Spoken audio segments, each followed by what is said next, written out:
This documentary contains scenes of violence. Viewer discretion is advised.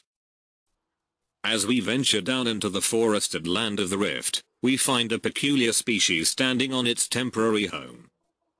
Why it is still waiting there, we do not know, but alas it returns to grace itself to what is commonly referred to as the top lane.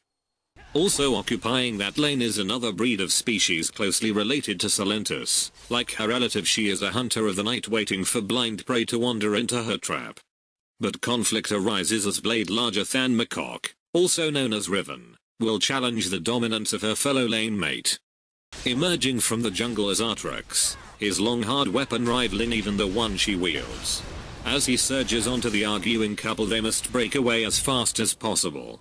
But the speed of this ninja is no match for that of a demon and she falls victim. Riven, hoping to avenge even a rivaling teammate, hovers over her enemy but to no avail as she decides to flee from the oncoming Lee Sin. As the prey, still blind to this animal's objective, inches forward too close and is immediately pounced on and left to die by flame.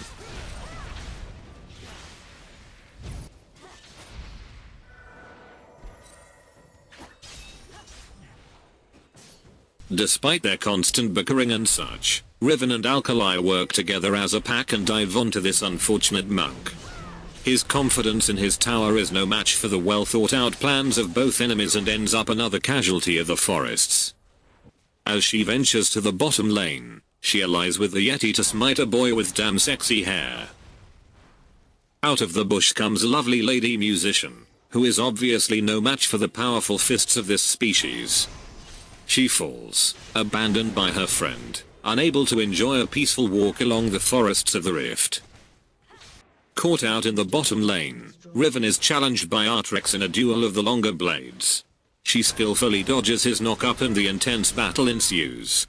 As the battle progresses, we see they both activate a blade enlargement technique for extra damage and self-confidence. Despite Artrex's revival, he is no match for Riven and is slain.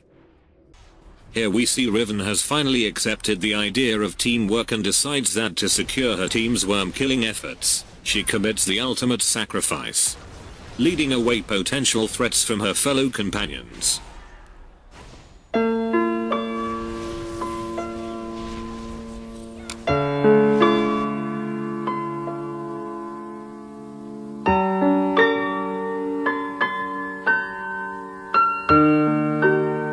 But that is not the end of her journey.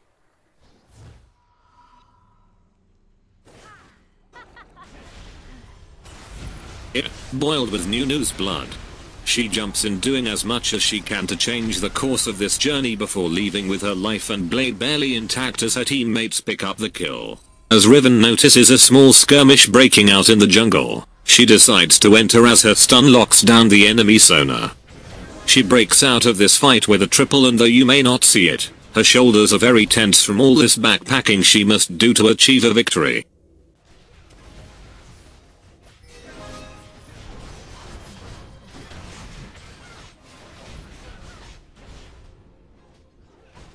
Eventually her efforts are in vain as shown here. Her team is wiped out, leaving free structure for these demolitionists to destroy.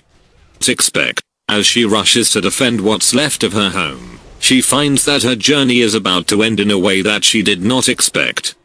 For many Rivens alike that inhabit the Rift, it is something they must experience and something that will continue on for many years alike.